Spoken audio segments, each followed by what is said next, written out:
Welcome to Speak English with Canna. Hello, everyone. I am so happy to see you here again. Thank you for joining me today.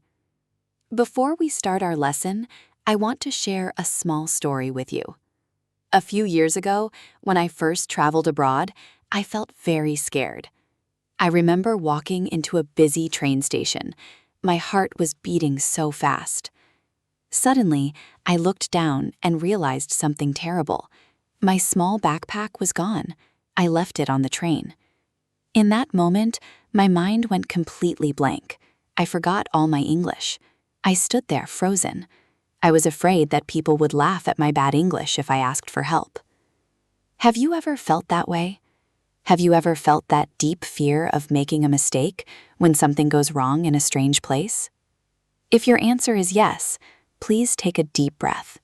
Don't worry, you are not alone. Mistakes are a natural part of learning. Today, I am here as your companion, your friend, and your study partner. We are going to explore how to survive these stressful moments together.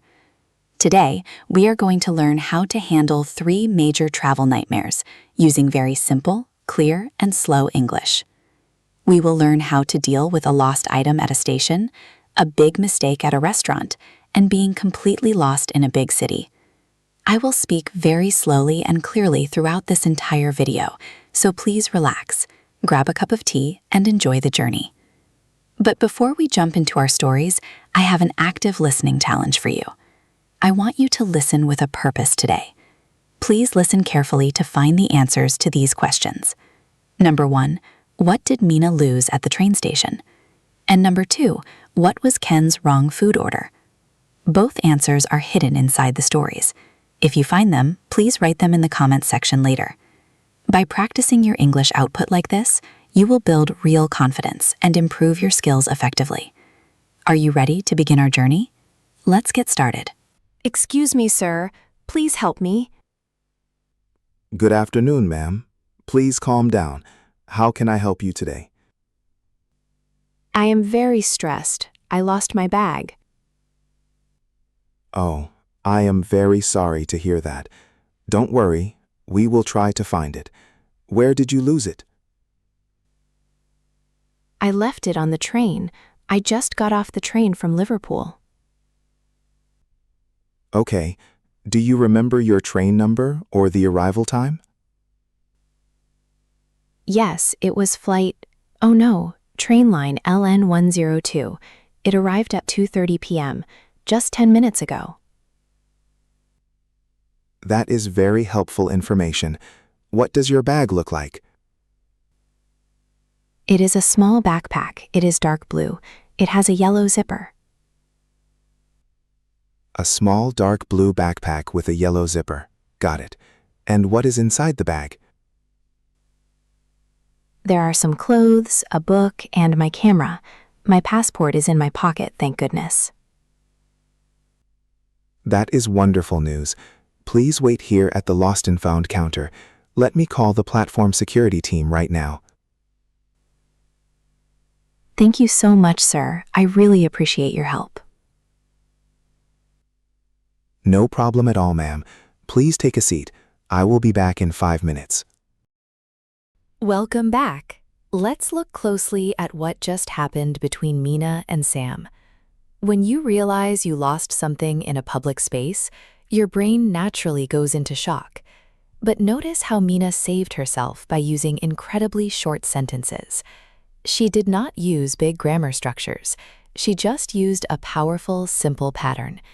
Let's practice this pattern together. Please repeat after me out loud. I lost my bag. I lost my passport. I lost my phone. I lost my keys. This structure is like a key that opens the door to help. You do not need to explain a long story. Just say, I lost my, and add the noun. Now, let's look at a quick cultural tip about traveling. In many international transit hubs, there is a specific room called the Lost and Found office. If you cannot find a staff member on the platform, do not wander around. Look for signs that say Lost and Found. When you talk to the staff, try to give 2 clear details: the color of your item and the time you lost it. Just like Mina saying, "It is dark blue," or "It was 2:30 p.m., gives the staff exactly what they need to help you quickly. You see, survival English is not about being perfect. It is about being clear. Here is your lunch, sir. A large beef burger with extra peanut sauce and a side of fries. Enjoy your meal. Oh, excuse me, miss. Yes, sir. Is everything okay with your meal? Actually, there is a mistake. I didn't order this. Oh, let me check your order ticket. It says beef burger here. I am sorry, but I think there is a mix-up. I ordered a green chicken salad, not a beef burger. Oh dear, let me look at the system. You are completely right. The kitchen printed the wrong ticket. I am so sorry for the inconvenience. It is okay, but there is another problem. I am highly allergic to nuts. This burger has peanut sauce. Oh my goodness, I am deeply sorry, sir. That is very dangerous. I will take this away immediately. Thank you. Can I please get my chicken salad instead? Yes, absolutely. I will tell the chef to make your chicken salad right now. It will take less than 10 minutes. I will also make sure there are no nuts near your plate. Thank you very much, Ellie. I appreciate your quick response. Thank you for your patience, sir. I will bring you a free glass of apple juice while you wait. Let's break down this conversation. Ken was in a very dangerous situation because he has a food allergy. However, he stayed incredibly polite and calm. He used a fundamental survival pattern that everyone must memorize before entering a restaurant abroad. Let's practice this pattern together. Speak out loud with me. I didn't order this. I didn't order this food. I didn't order this drink. This phrase is wonderful because it is direct but polite. It tells the staff member that a mistake happened without blaming them directly. Now, let's talk about the most important sentence in this entire section. I am allergic to. This is not just an English lesson. This is a safety lesson. If certain foods make your body sick, you must know how to say this phrase clearly. Let's practice changing the noun at the end. I am allergic to nuts. I am allergic to seafood.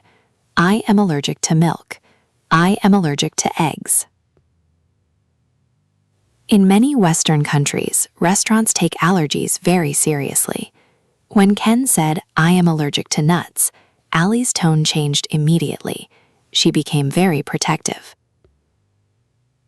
If a restaurant makes a mistake with your food, it is completely normal to speak up. You are the customer, and they want you to be safe and happy.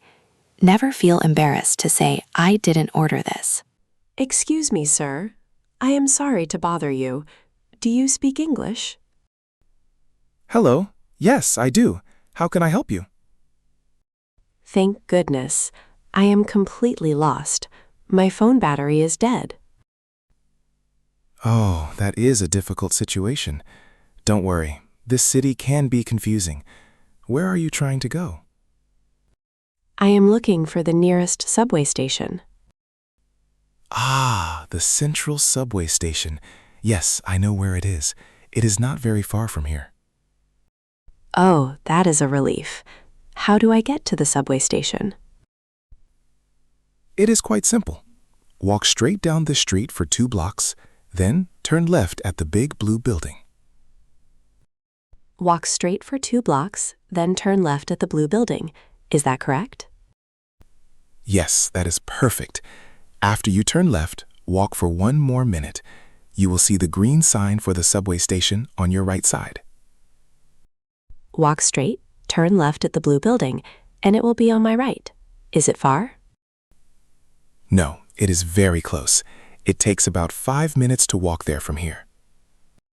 Thank you so much for your kindness, sir. You are a lifesaver. You are very welcome. Have a safe journey and enjoy our city. Thank you. Have a wonderful day. Let's look back at Mina's conversation. Being lost in a foreign city without a phone can make you feel incredibly vulnerable. Your anxiety levels go through the roof. But look at how Mina navigated this problem. She used a classic, highly effective question to get help. Let's repeat this phrase together to build your muscle memory. How do I get to the subway station? How do I get to the hotel? How do I get to the airport? How do I get to the museum? By using the structure, how do I get to, you are asking for specific step-by-step directions. Let's discuss a very helpful cultural point regarding directions. When international locals give directions, they often use the word blocks. A block is the distance from one street corner to the next street corner. So when Sam said walk straight for 2 blocks, he meant Mina should pass 2 street corners before stopping. Also, notice how Mina repeated the directions back to Sam. Walk straight, turn left. Is that correct? This is a brilliant strategy for language learners. When you repeat the directions, you are confirming that your ears understood the words correctly. It gives you confidence, and it allows the other person to say yes or no, wait. Never be ashamed to double-check the information. It keeps you safe and on the right track. Wow, we have journeyed through 3 very intense travel situations today. We watched Mina deal with a lost bag at a chaotic station. We saw Ken handle a dangerous food mistake at a busy restaurant. And we followed Mina as she navigated a strange city with a dead phone battery. When you look at these situations all at once, they seem overwhelming. But when we look at the language, what do we see? We see a beautiful, simple truth. You only need a few small sentence patterns to survive any crisis. Let's bring all of our core survival structures together into a single fluency matrix. This is our review power hour. I want you to stand tall, clear your throat, and repeat these core phrases after me with power and confidence. Matrix structure number 1, reporting a loss. I lost my bag. I lost my passport. I lost my wallet. Matrix structure number 2, dealing with a mistake. I didn't order this.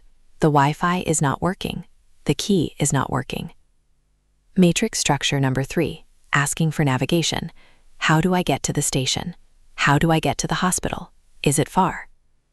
Look at that, 9 simple sentences. That is all it takes to handle 3 massive problems. As your study companion, I want to share a deeper reflection with you. Why do we freeze when things go wrong? It is not because our English is bad. It is because we are trying to be too perfect.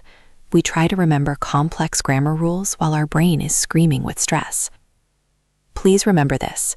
The goal of communication is connection and resolution, not a perfect grade on a test. The station staff, the waitress, and the person on the street do not care about your grammar errors.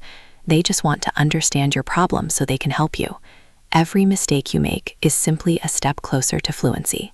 Be proud of your brave attempts.